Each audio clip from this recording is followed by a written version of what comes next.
Assalamualaikum warahmatullahi wabarakatuh. Perkenalkan, nama saya Rosa Hermalia dengan NPM 21651029 dari Prodi Pendidikan Biologi Fakultas Keguruan dan Ilmu Pendidikan Universitas Islam Riau. Ini adalah tugas mata kuliah belajar dan pembelajaran dengan dosen pengampu Ibu Nurul Fauzia SPD MPD. Di sini saya akan mempraktekkan model pembelajaran Discovery Learning dengan materi sistem saraf manusia. Selamat menyaksikan Iji.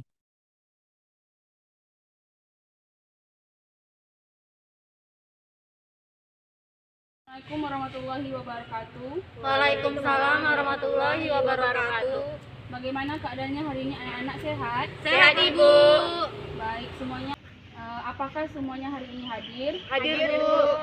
Baik, akan Ibu absen satu-satu ya. Iya Ibu. Setelah akan Ibu absen ya.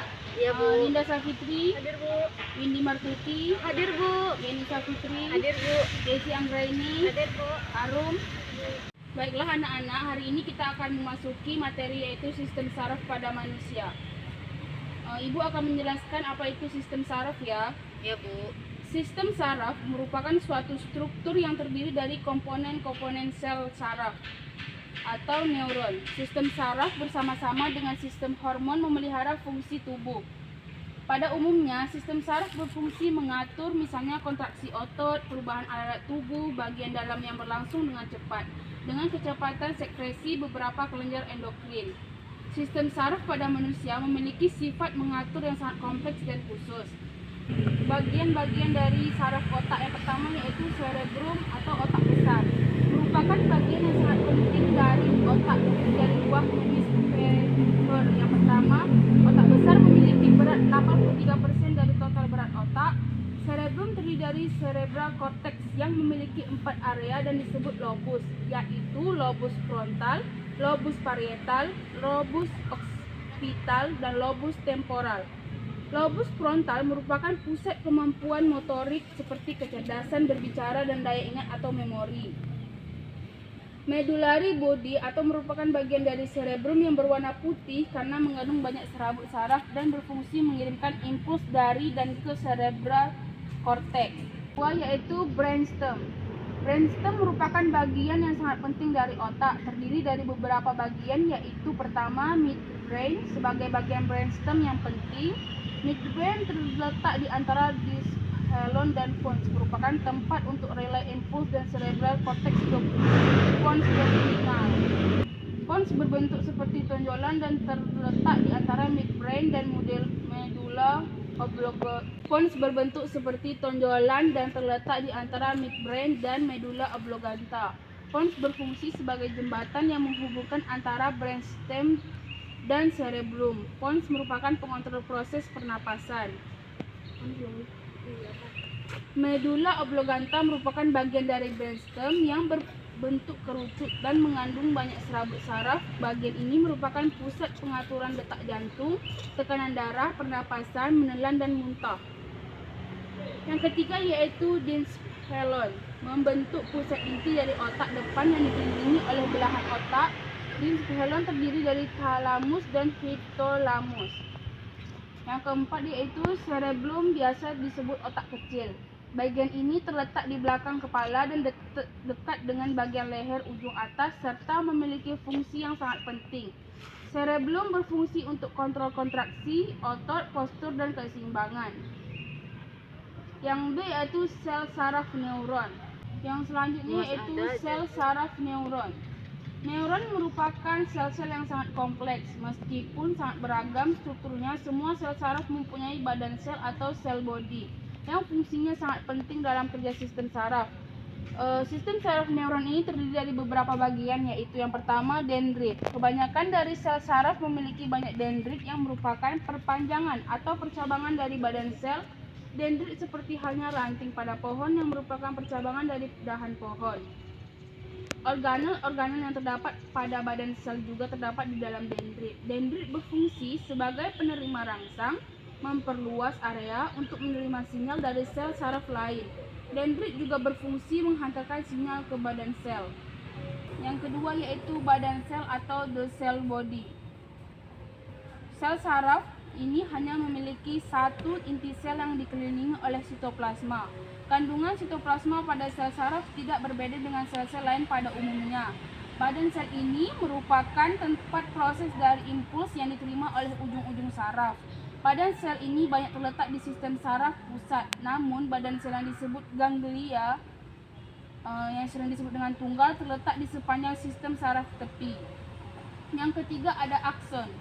Setiap sel saraf hanya memiliki satu akson yang memanjang dari daerah berbentuk kerucut pada sel. Akson diselubungi oleh selubung mielin. Akson berfungsi mengantarkan rangsang dari atau ke badan sel. Yang ketiga yaitu ada sumsum tulang belakang.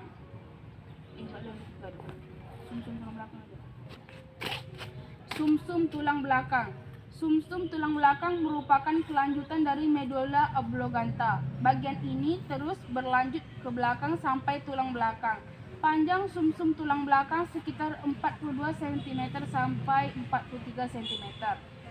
Sumsum tulang belakang dilindungi oleh rongga tulang belakang dan dilapisi oleh meninges. Terdapat 31 pasal saraf spinal cord yang terbagi atas 8 di cervix, 12 di thorax, 5 di lumbar dan 5 di sakral serta 1 di cochlear. Yang kedua yaitu sistem saraf tepi. Sistem saraf tepi merupakan kumpulan dari saraf lanjutan dari otak dan spinal cord. Sel-sel saraf ini membawa impuls dari dan ke saraf pusat. Saraf tepi berfungsi menghubungkan respons sistem saraf pusat ke organ tubuh dan bagian lainnya di tubuh. Saraf ini meluas dari sistem saraf pusat ke area terluar tubuh sebagai jalur penerimaan dan pengiriman rangsangan dari otak. Saraf yang membentuk sistem saraf tepi dinamakan sebagai akson. Dalam beberapa kasus, saraf ini sangat kecil tetapi beberapa ikatan saraf ada yang bentuknya besar dan dapat dilihat jelas oleh mata. Sistem saraf otonom. Tidak semua kerja sistem saraf terjadi secara sadar seperti saraf-saraf yang mengontrol detak jantung, pupil mata, otot polos, dan lain sebagainya. Sistem saraf otonom terbagi menjadi dua macam, yaitu ada sistem saraf simpatik, merupakan sistem yang mengatur respon perlawanan dari dalam tubuh ketika ada ancaman pada diri terjadi. Sistem ini juga mempersiapkan tubuh untuk mengeluarkan energi dan menghadapi potensi ancaman di lingkungan. Contohnya yaitu seperti ketika kita sedang cemas atau takut, saraf simpatik akan memicu respon dengan mempercepat detak jantung, meningkatkan laju pernapasan, meningkatkan aliran darah ke otot, mengaktifkan kelenjar produksi keringat, dan melebarkan pupil mata. Ini dapat membuat tubuh merespon dengan cepat dalam situasi gawat darurat. Yang kedua yaitu ada sistem saraf simpatik. Sistem ini berguna untuk menjaga fungsi tubuh normal setelah ada sesuatu yang mengancam diri. Sistem parasimpatik. Sistem ini berguna menjaga fungsi tubuh normal setelah ada sesuatu yang mengancam diri. Setelah ancaman berlalu, sistem ini akan memperlambat detak jantung, memperlambat pernapasan, mengurangi aliran darah ke otot, dan menyempitkan pupil mata. Dan ini kemungkinan kita untuk mengembalikan tubuh ke kondisi rileks yang normal. Sistem saraf somatik. Sistem ini terdiri dari serabut saraf perifer. Fungsi saraf ini mengambil informasi sensorik atau sensasi dari organ perifer seperti kulit dan nantinya dibawa ke sistem saraf pusat. Misalnya saat kita menyentuh termos panas, saraf sensorik membawa informasi bahwa ini adalah sensasi panas ke otak.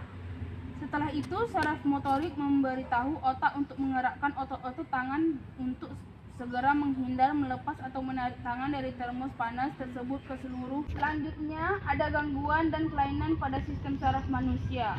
Yang pertama ada infeksi sistem saraf, yang kedua ada radang otak, yang ketiga ada meningitis, yang keempat ada Alzheimer, yang kelima ada vertigo, dan yang keenam ada lumpuh otak.